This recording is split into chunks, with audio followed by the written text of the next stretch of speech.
Innovation Unplugged from the Alabama Community College System's Innovation Center takes you inside Alabama's workforce development. Join us for enlightening conversations with community leaders and industry experts showcasing experiences, addressing key issues, and celebrating successes in the workforce initiatives across the state. All right, guys, welcome back to another episode of Innovation Unplugged, a production of the ACCS Innovation Center. I'm Houston Blackwood, Workforce Director, and I get to have a good time today with my friend and guest on the show, Mr. Frank Catlett from All-Star Plumbing in Athens, Alabama. Yes, sir. Yeah, Frank, I'm so glad you made the trip from Athens down here. And just truthfully, if the world needs to know, we've known each other about 20 years, more than that. Close, 25 years, 25 yeah. years, quarter of a century. So worlds collide. You know, I was a teacher and a coach, and then got into this world in the workforce, and we started building a plumbing course. And I'm like, I know a master plumber, and he's got great jokes. but I'm glad to have you down, man. And I appreciate you making the day off work and a long trip down. So tell us who you are, where you came from, how you got to be with All-Star Plumbers, and then we'll just tell stories. All right. Name's Frank Catlett. I'm from Athens. I currently live in Florence. Got remarried to an awesome lady. She lives over there, so I stayed over there. And I grew up in Athens my whole life. One of my best friends in high school is John Romine, who is, I think, currently the COO of All-Star Plumbing. Mm-hmm. And I, went to high school, played sports, claim to fame, played with Phillip Rivers. That was about it. And then that's about my claim to fame in sports. And then went to UNA. I actually graduated with a music management degree. I did not know that part. Yes. I knew it was something with arts or something, but okay. Music management. But I was actually engaged to my first wife at the time, and it was just going to be hard trying to go Nashville or LA. She didn't want to really move, which was fine. And got a job at Enterprise Rent-A-Car, and that lasted about 2 weeks. Okay. Because I couldn't, I've always enjoyed being outside. I always enjoyed working with my hands. I didn't want to put a suit on every day and sit inside an office. So I called John because they were hiring people, and it was actually called A&R Plumbing back then, which was Nick Alexander and Chuck Robinson, so A&R. Okay. So I called John, and I was like, yeah, you can come. So I drove, had an interview, went well. Never done any kind of trade ever. Yeah. And so I was like, look, I need a job working outside. Graduated, can't afford to just not do anything. So I started working with John, and that was in 2005. So I've been there. This is my 20th year. Wow. Yeah. That's crazy. Yeah. You're old, man. I know. You're old. And then we split. Nick and Chuck split in 2007, and Chuck started All-Star Plumbers, and I stayed loyal to John. Basically, he got me the job, so I stayed with John. And, back then you had to be an apprentice for at least 2 years before you could take your journeyman.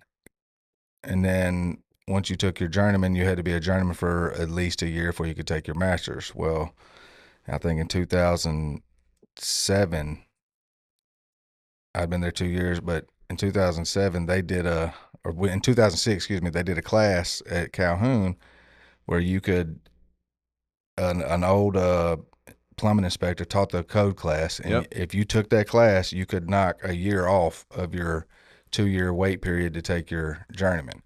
So there was only 15 people at All-Star or at A&R when I started. And there's only four of those 15 are only left there now. Okay. John, Ben, Zach, and Jason Gilbert. And then, of course, myself, so 5. Well, once we did that, everybody could go take their test and get their journeyman. And then, of course, I actually didn't pass it the first time. It's an open book. Everybody thinks it's easy. It's not. No, that IPC book is like that thick. And you've got to be able to reference it quickly because it's a time test. It's time, but it's also like the questions are worded to where it makes it hard to find where it's located in the book to search for it. So didn't pass it the first time. Missed it by 1 point. Of course, heck. went back, took it again. Well, then a year later, I actually made like a 98 on the master's test because I'd been plumbing for 3 or 4 years, and so the questions I just in my mind turned it to, hey, how would I do this plumbing a house, or how would this interact with or interfere with plumbing a house? And so I was able to do a lot better on it. And then that was I got it in 2009, and then I've been there ever since. And I enjoy it now. It's just, yeah, I didn't think I would. Growing up, I didn't think I'd do a trade. I always thought I'd do something more crazy or more fun. But I mean, this is fun to me. So But like you mean like flashy or flashy, like yes.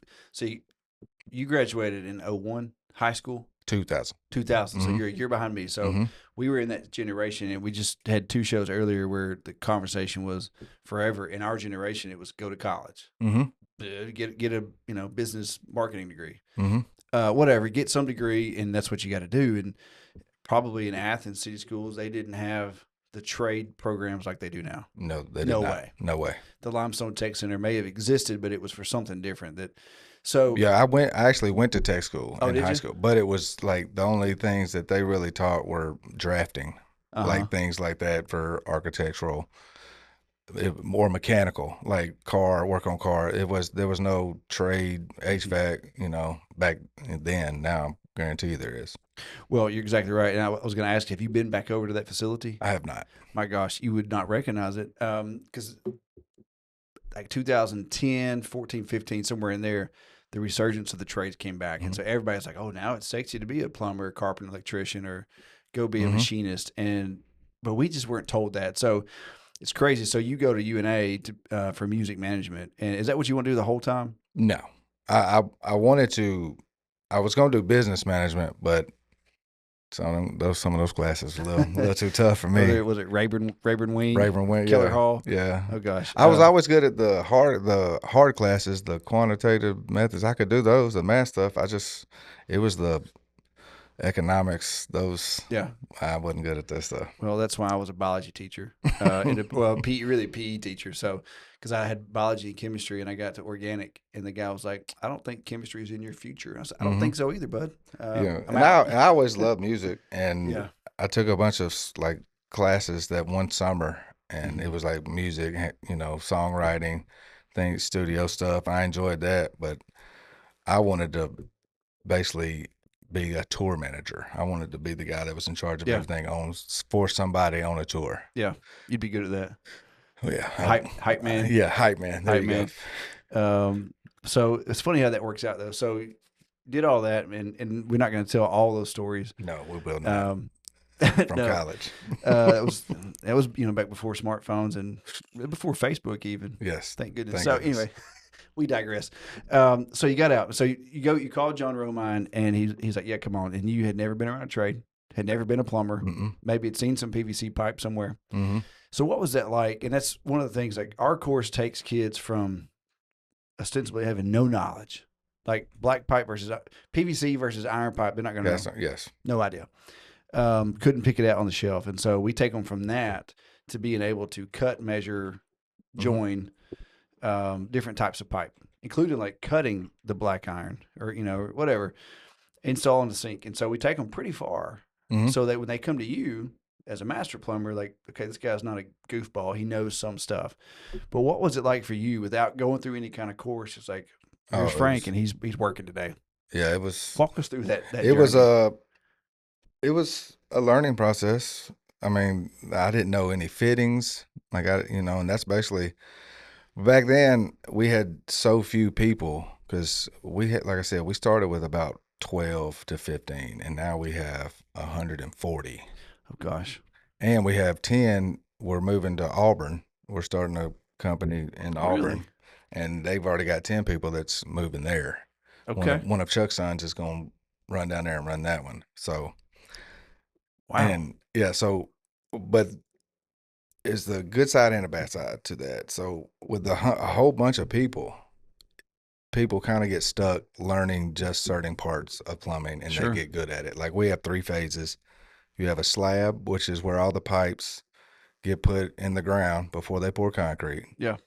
And then basically you run all the drainage and run it out. And then you have the top out, which is what I'm a manager of. And that's where all the vents are run out, tubs are set, everything before sheetrock. Okay. And then the set out is when all the fixtures, sinks, toilets, all right, faucets, all that are actually put in. Trim for the shower valves, all that's put in late at the end. So when I started, I didn't know, of course, any fittings or anything. So but we had so few people, we did all 3 phases as a group. So you would go do a slab one day, and you would learn how that works and how, which fittings you use. Then, 2 days later, you'd be on a top out, running, drilling holes, running the vents out, running the water lines, doing all that. And then, you'd be on a set out at the end of the week, learning that. So you got to learn all 3 phases, which helped us starting out. But, and then you kind of find your niche. And like I found mine with the rough ends and the top outs, which the rough end is basically where you run, it's a crawl space and you run all the pipes underneath too, like a slab. Okay.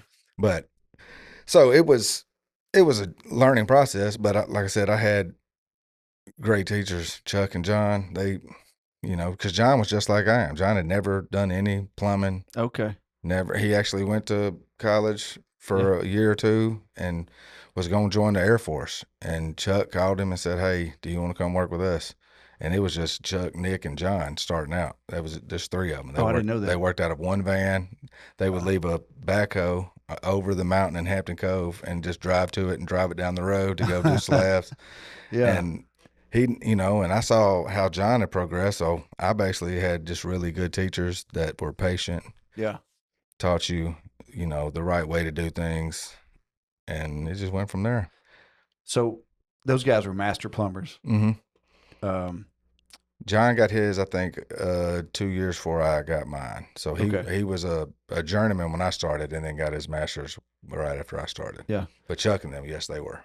How long do you think, if you could put like a time on it? So, and I'm thinking about all the kids out there in the world who come in like you did, or they're in a high school class now, or in some cases they're incarcerated and they're learning this. I was just last week at Ingram State, and I'll tell you about that in a minute, but and get your feedback. But how long do you think it takes, like in terms of weeks or months, to be like, okay, well, I didn't know anything about this stuff. I've been working in it, and now I can go to a slab project and lay everything out for the guy to come in and put it all together.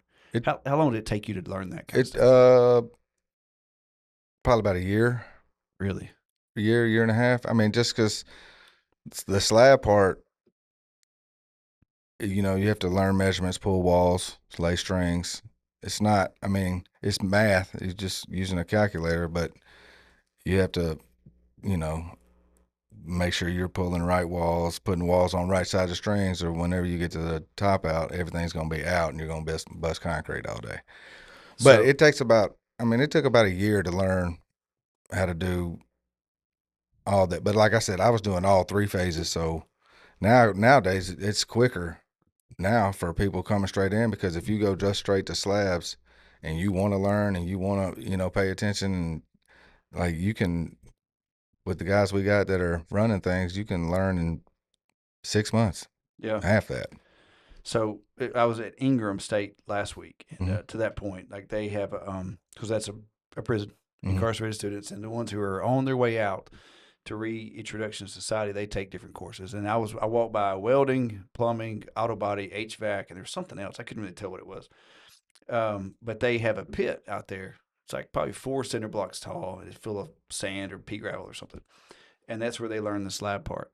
But they actually do that at the end. And they start off with like the regular fittings and all that, and different pipe and cutting and measuring stuff. But on the wall too, like if you imagine across that whole wall was a tape measure, it's like a 1:6 marked up, and they were teaching those guys all that measurement and stuff. And it's a 2-year program. And so I was just curious to me, knowing you were coming on and hearing how Mr. Thompson taught it in a controlled environment, but knowing that you probably learned it on the fly. So when you got to that top out, like you got to know that slab dude knows the blueprint. Is that where y'all start? What was that like, trying to learn how to read the blueprints? Because I look at them now and it looks like Greek. Yeah, I mean, same thing for me when I started, but now it's, I mean, you scale. Everything has a scale. And some of them don't. That's where you get in trouble. Is some of the plans aren't to scale. So when Yeah. you scale them out with the tape measure, so what we'll do is I always tell my guys, look, find a tub because you know the tub is 5 foot long. Every Okay. tub is 5 foot, just about. So find the tub, and then put your 1 inch mark on one end, and then if you can, whatever you count 5 of to get to that other end, that's what the scale is. Oh wow. That's what, like, so when you're laying, because what you don't want to do is you don't want to scale a cabinet out wrong on the slab. Say you don't want to say it's a 5 foot and it was actually a 4 foot, and now you have a tub and cabinet and your toilet is jammed up against your cabinet because Because it's supposed to be 15 inches yes, on on each side. Look from at wall you. to fixture. Look I at learned you. that. Man, you know who taught me that? Oh, A guy named Kendrick Gray.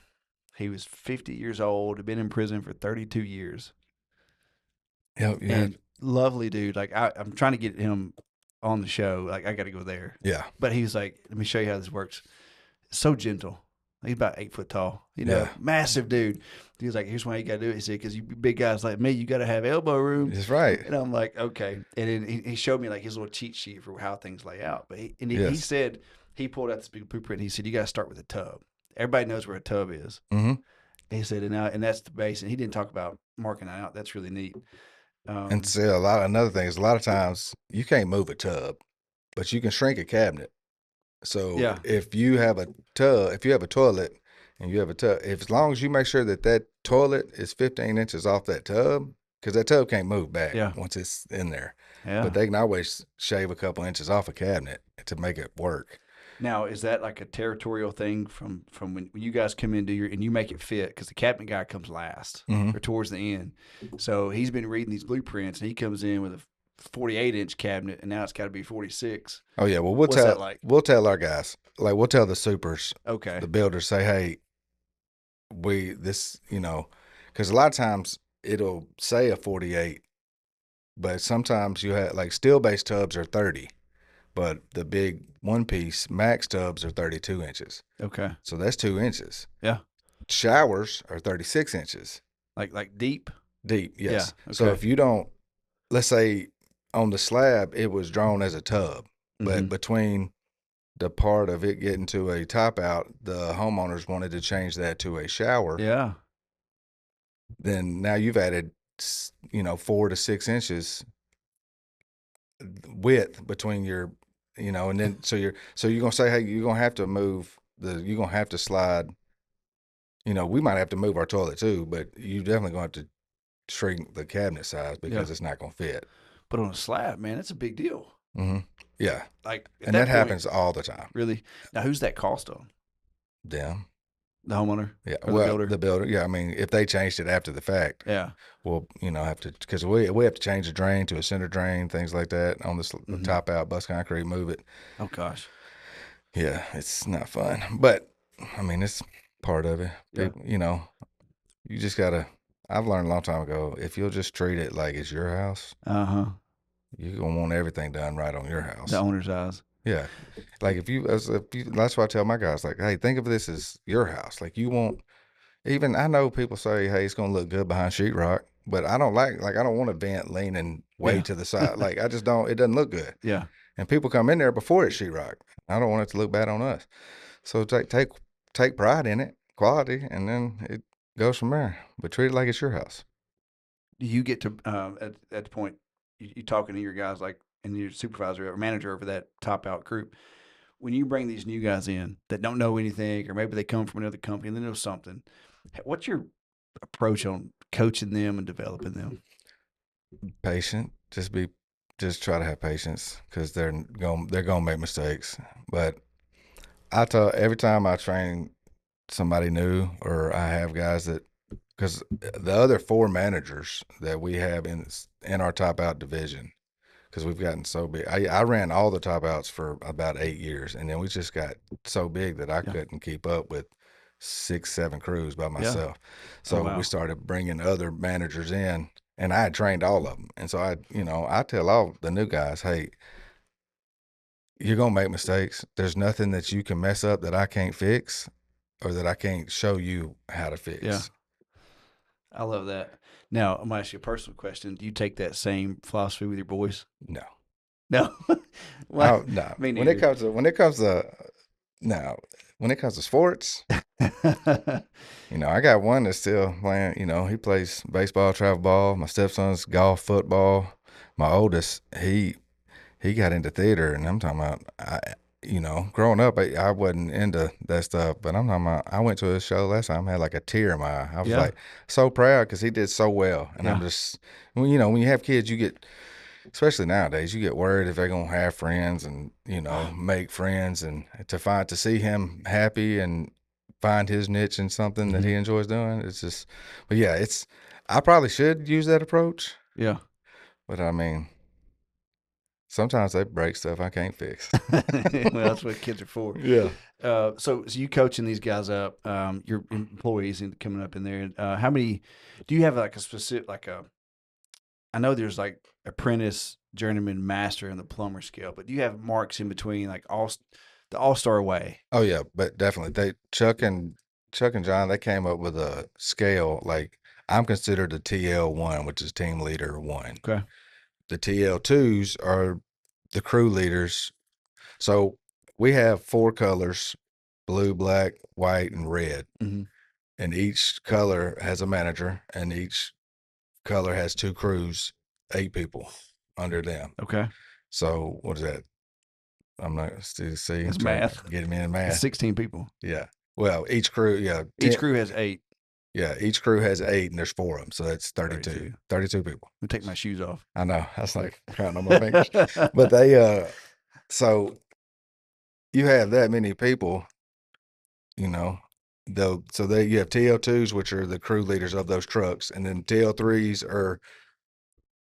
they are the second, right hand man of the crew leaders, and Yeah. then TL4, TL5 on down are helpers and people that can.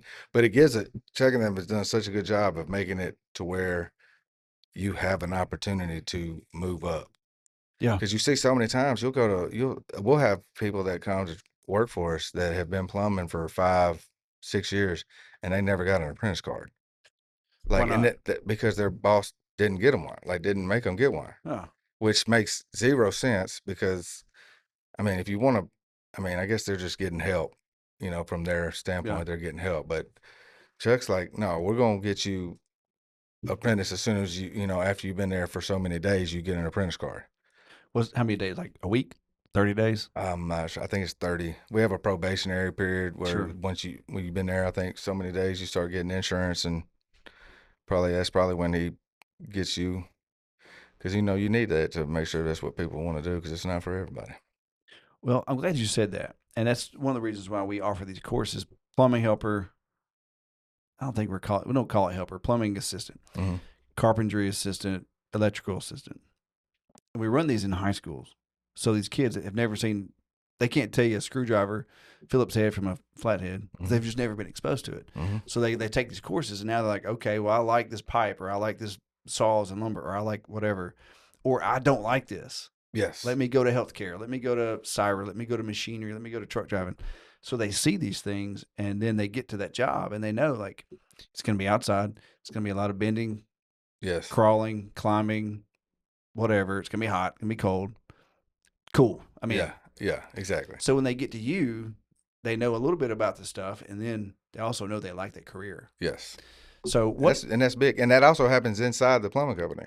Like, I'll have guys that get hired that come to me that just, they don't like drilling all the holes and getting, having wood chips everywhere, and they don't like, but they love digging, using a shovel and covering up slabs. So Yeah. you just have to move people around until they find what they enjoy doing. Because slabs, they're going to work and it's hot. I mean, during the summer, I mean, you have no shade. It's just beating on you. When it's cold, same way. Wind, top outs, they're, in the summertime, I tell the slab guys all the time, I said, I know y'all are getting hot, but y'all hadn't, get up in the attic in August. and it's 120 degrees up Yeah. there. What's that? Do you still do that stuff Mm-hmm. occasionally? Or Oh yeah, every like day? I'll help if we got big houses, I'll help every day. You know, Yeah. I'll go to one crew every day and get them going, and then I'll go run what we call punch, where it's, you know, moving something, taking test off, doing things like that. And then, especially when we have the big custom houses, those are the ones, when you get to where I have been, those are the ones that I love to do. Why? Just because, you know, we've gotten so big, we have a bunch of, well, you know, a lot of people call them track houses, Yeah. like Lenore, D.R. Horton. You Mhm. know, a lot of them build a ton of houses, Yeah. but, you know, a lot of them are 2 bath, 2.5 bath, and they're the same house, and they're just filling up, you know, in neighborhoods. Mhm. So you get to where like I can go into some of those houses and not even have to have plans and just lay it out, because I've done so many of them Yeah. over 20 years. So when you get those big custom houses that have steamers and all kind of cool stuff and showers, and that's the ones I like to do, Okay. because it's just something different. The challenge. Yeah, you have to use it's a challenge. You have to use your mind. You have to make sure everything's done correctly, because these people pay a lot of money. Yeah. So I don't know. Mr. Thomas was showing me last week, and he was working on like how to lay out the main drain in the slab and where to put the Y, hmm the Y joint. And basically, you take your Y, you've got it on your main trunk, and you slide it up until it hits that toilet or hmm something. Like there's an angle from the toilet to the Y, and that's where the Y's got to go, something like that. But he was showing all those tricks, and I was just trying to imagine like what He's it's probably like. talking about vent. He's talking about, well, because when you run to a toilet, you put a Y before, you know, it has to be within 6 feet of that toilet, Right. so that because it's going to run and be vented off that lav Mm-hmm. that's in the same bathroom group. So Yeah. yeah, you know, you got to make sure that's with, because if it's not, it's when the air comes in through the vent and pulls, the toilet's not going to drain as well as it should if it's not vented correctly. That's black magic to me. I know it is. Like the physics of all that. Mm-hmm. We got one in our house. We had an addition, and long story short, You didn't call me. we had no. I'm I, just I don't know. No, it was 10 years ago. I don't know. No, we didn't. I'm sorry. No, I'm just joking. Now I feel bad. I don't know what to say. But basically, like it comes off and it goes to the septic tank, and I think there's something from that line because it's kind of flat. I don't think it's got enough drop Yeah, in the fall, because yes. there was some rock, and so anyway, my son was like, "How's this work?" I'm like, "Well." He was showering and the toilet was bubbling while he was showering. And I'm like, well, there's a blockage somewhere Mm-hmm. because there's supposed to be air coming in and pushing out. And if you've got a bubble, then that means there's back pressure. Mm-hmm. And he was like, how do you know that? I was like, I don't know. I think that's how it works. Yeah, yeah. And he said, how do we fix it? And I was like, well, you see that little cap? We're going to get this thing and you're going to grab it and run it through that hole. Mm-hmm. And he's like, oh gosh, do I have to touch it? I'm like, yeah, you got to touch it on the way out too. And Yeah, get gloves on. I didn't tell him that he could wear gloves. I said, you got to be able to feel when it's going in to feel the Poor blockage. And so he was looking at me like, and he knows I'm kind of, I might tell him one every now and then, but we got to do it because otherwise it'll eventually back up and then Yes. I'll be gone and my wife will have to do that or Yeah. call you and it's going to Yes. cost me $1,000. Anyway. I wouldn't charge you that much.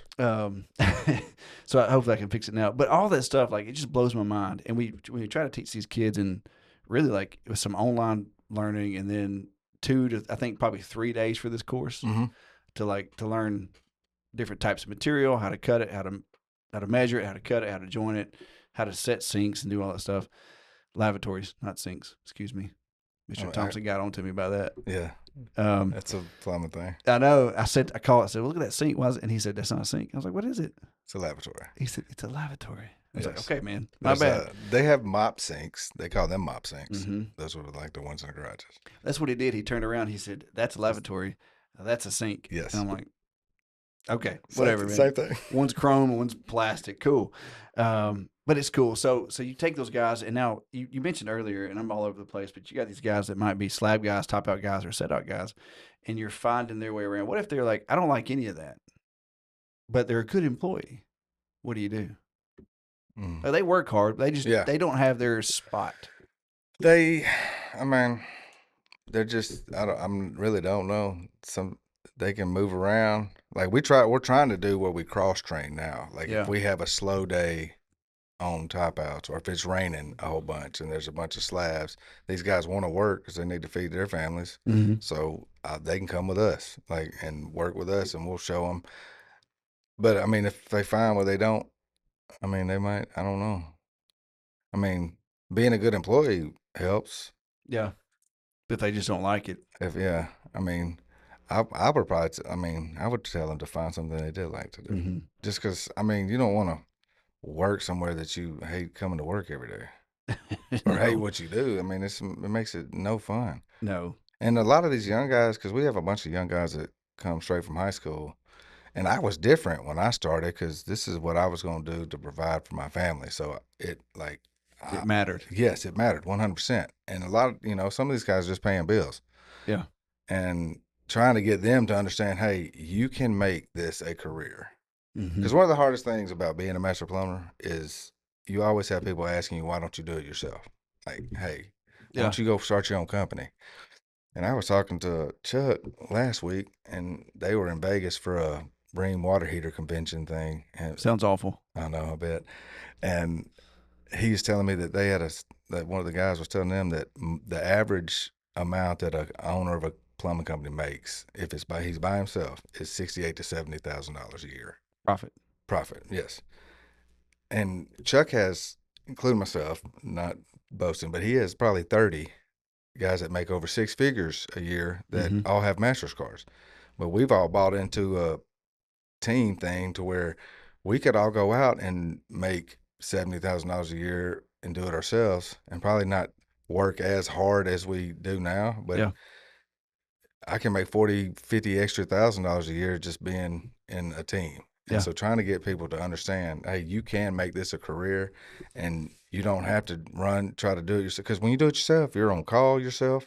You're doing all the warranty yourself. If you're sick and you don't want to, you could lose business because you just don't show up. Even if you're sick, it's a lot that goes into it. And like I tell people, like I see Chuck, I don't know how Chuck did it, to be honest. I mean, that man's amazing because he started with, basically three people, and then it went to like 10, 15, and when we've just grown, and then we had a huge cut in 2008 when the recession hit, and we went from like 40, 50 people to like back to 20 something, 30. Oh, wow. And then we all, built back up. Now we're at 140 with 10 going to Auburn, make 150. And he, but he also put people in positions. He used to micromanage everybody. Yeah. And I bet, like I can tell you, I thought the man was going to have a heart attack. Because he would check everybody's books at the end of the day. And we would try, you try to say, hey, you put me in a position for a reason, and he finally understood that. He finally was like, look, I put y'all in here for a reason. I'm going to let y'all do y'all's jobs. Yeah. And if something goes wrong, and it's just, so you got to have, if you get in the right situation, now I'm not saying you can't go out and make a ton of money doing it by yourself. Right. But you're going to have to get people to help you. You're going to have to pay them. Then you have to get insurance. And you have to deal with that whole headache. And that was one of I just would struggle with having to deal with the fact if I got to keep work for these people to feed their family. That'd be the hard part for me. Well, I agree. And that was one of my questions is what's the hardest part about being a master plumber? You saw it. But I think I would struggle with that too. And a little bit here, like, where we work for the state. So, but we have a huge team now. We went from like 4 to 20. And so it's like, man, I gotta make sure they got what they need, but also stay out of their way. Yes. Trust them, let them do their work. What would you say to a young person that was really coming in, like, and you mentioned it, like, hey, this is a good career, but like they didn't know anything, they were good with their hands, but how would you guide them through that process of going from no knowledge and I'm just a laborer, here's a shovel, bud, let's go, like, and how would you coach them to get to where you are? You gotta, a lot of it starts with them. They gotta, you have to want to learn. You have, like, if you want to learn and you can stay busy and not just be sitting there on your phone or what, if you can work, if you want to learn, then I can teach you anything you want. And so you just have to get in their mindset. Hey, I try to tell them I was where you were in 2005. Yeah. And I am where I am in 2025 for a reason. Like, yeah, you got to work hard. You got to show up. Because we're not, we don't get all these holidays off. Like, my brother, I get on him all the time. He's a banker. Yeah. I tell him he has work days instead of vacation days. Like, he has days he has to go to work. Yeah. And I'm like, it's funny. I was like, I don't, but I can show you.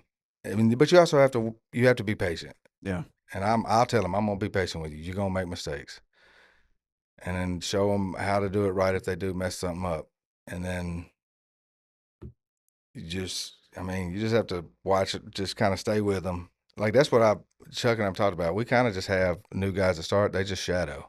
They don't. Yeah. They don't even touch anything for like Really. 2 weeks.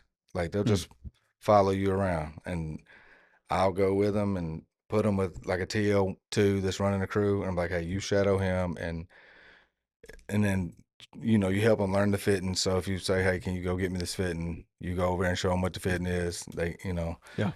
It's just it goes back to coaching. It's just like coaching a team. You just have to, you know, you're gonna find, because we found a bunch of diamonds in the rough, just that you wouldn't, people that come in that end up being awesome Yeah. because but like I said, they have to want to learn. You have that work ethic. We had I love to hear that because it's a good segue. We had just before your episode, some kids from Huntsville City School, CTE. They're all seniors, and they took. They're all welder. They were in the welding program, and the lady was like, "Hey, let's go take a heavy equipment course." So they did, and then they ended up all getting jobs with Rogers Group, Mm-hmm. heavy equipment, like road builder. And so the young lady, she's only 17. I kept wanting to say like Ryan Williams, like she's only 17. Yeah. Anyway, incredible young lady, but she was like, I'm here to go work hard and make money and have a lifestyle out of this career because I can do that with my hands and my brain.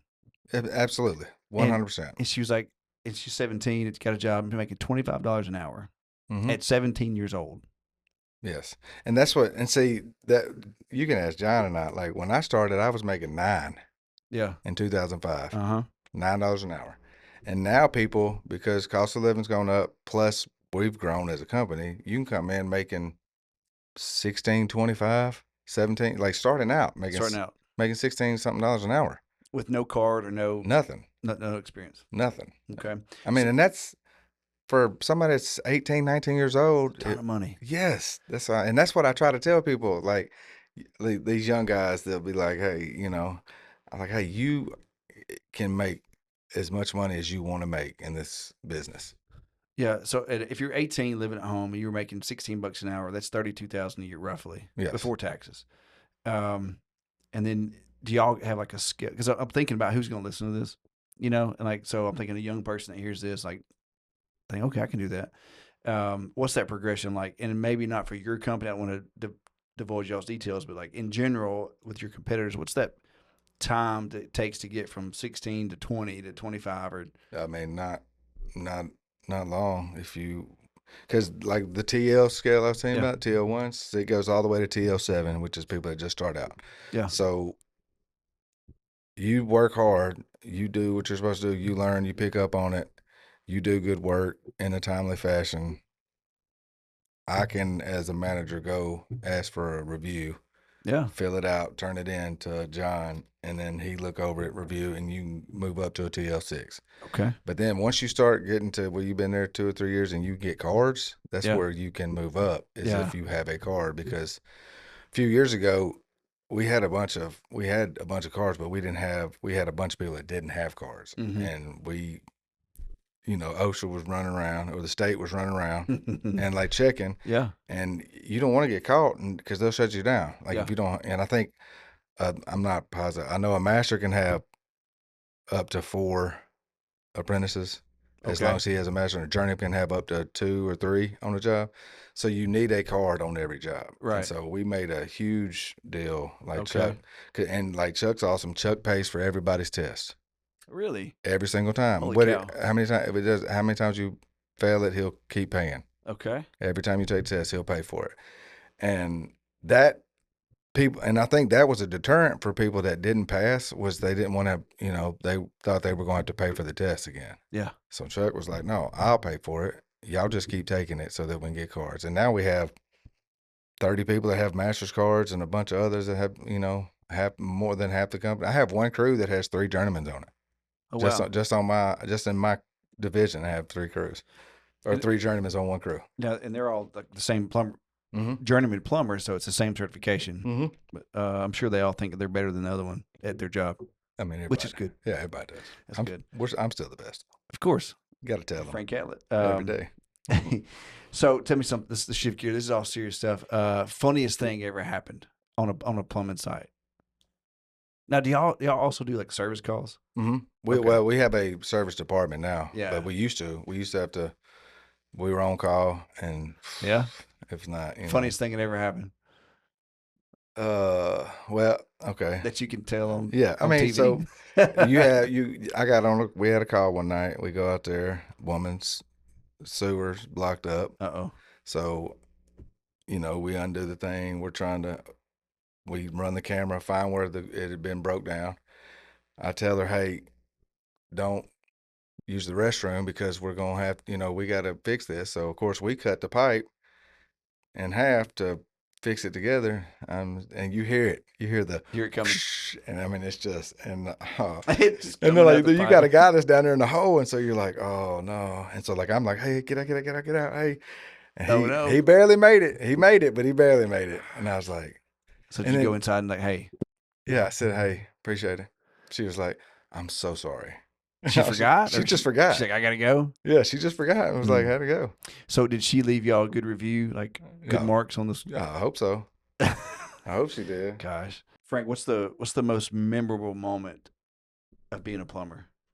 For me, it was after the tornadoes in 2010. Yeah. We loaded up and went to a church. I couldn't even tell you where it was in Mississippi, but it was outside Tuscaloosa.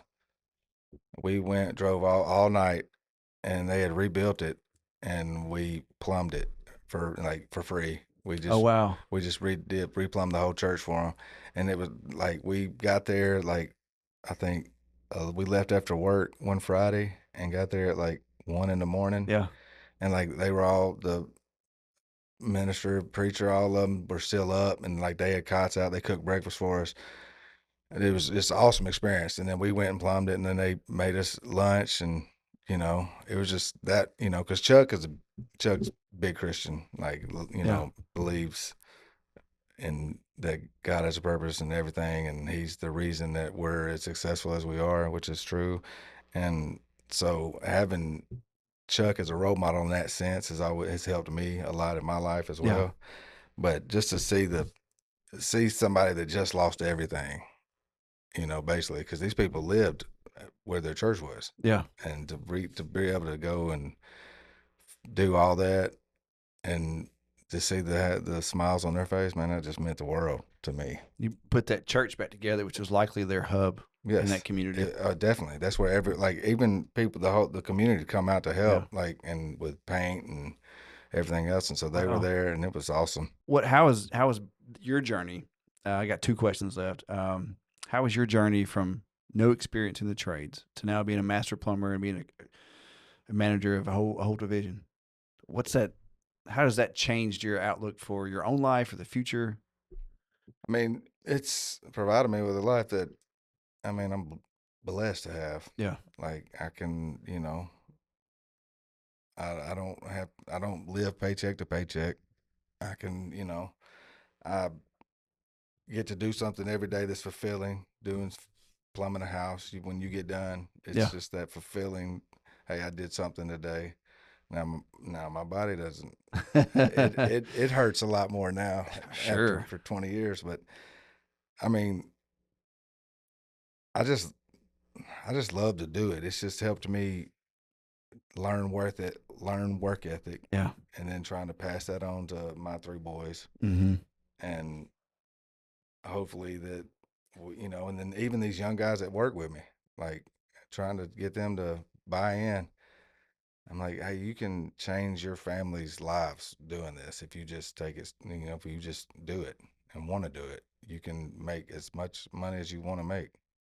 My last question was, what would you want the listeners to take away from your story or from this episode? And I think that might be it. Yeah, probably.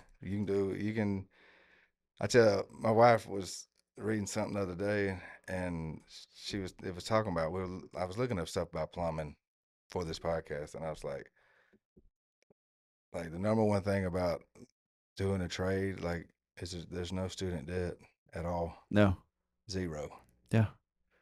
And you can, and nothing against going to college, because if I hadn't gone to college, and that's where I struggle, is I wouldn't have met y'all. Like the True. best friends that I've got in my entire life, I wouldn't have met if I hadn't gone to college. But at the same time, you don't have to go to college to make good money.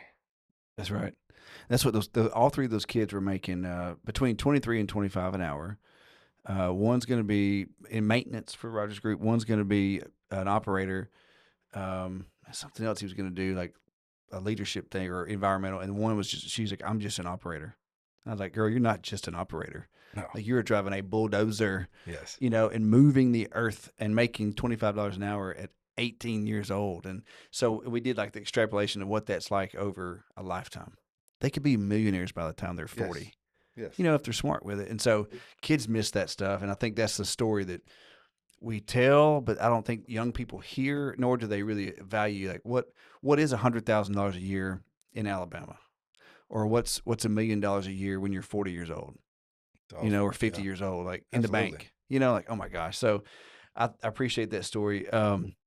Final thoughts, man, on the Frank Catlett story of being a tradesman, being a master tradesman, Yeah, I mean, I love it. I mean, I think that's one of the most important things is if you don't like doing it, there's no sense in doing it. Like, you got to enjoy doing it. And I mean, there's stuff that comes with every job that you're not going to like with, business, or sometimes you got to swallow your pride and listen to get, yelled at by somebody that's above you. But I mean, that's part of every job. But if you don't love what you do, you're not going, because like I said, I still live in Florence. I drive every morning at 4:00 to go to work. I get up at 4:00 to go to work because I live an hour away. And I drive. And then my boys play in South Huntsville baseball and so I go to their stuff. I'm getting home at 11 o'clock just to turn around. And that balance between, work, family, I mean, it's hard sometimes, but you just got to do what you got to do. Good days and bad days, though. Absolutely. Absolutely. And see, that's the thing I tell people, like, yes, when I'm outside and it's snowing and 10 degrees, I'm not really enjoying plumbing. But then you have those days where it's 70 and gorgeous all day. And like it's today. Like, it's nice. Like, and I would hate to be stuck in the office. Oh, man.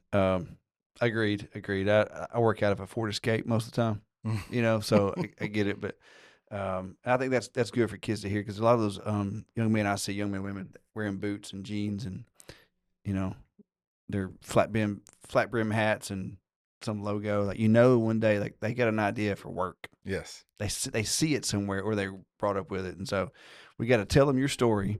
Hey, you can provide a very nice life for yourself, your family, whatever. But you got to work for it. That's right. Got to enjoy it. Frank, thanks for being here, man. No problem. Appreciate you making the drive down. Yes, sir. So many stories, but this is a testament to what kids can do, take the right opportunity and make the most of it, which is why I wanted you to come. Absolutely. No problem. I enjoyed it. Yeah, man. Thanks for being here. For all of our listeners out there, remember to like, subscribe, and share on all podcast platforms. This has been another production of the Innovation Center, Innovation Unplugged.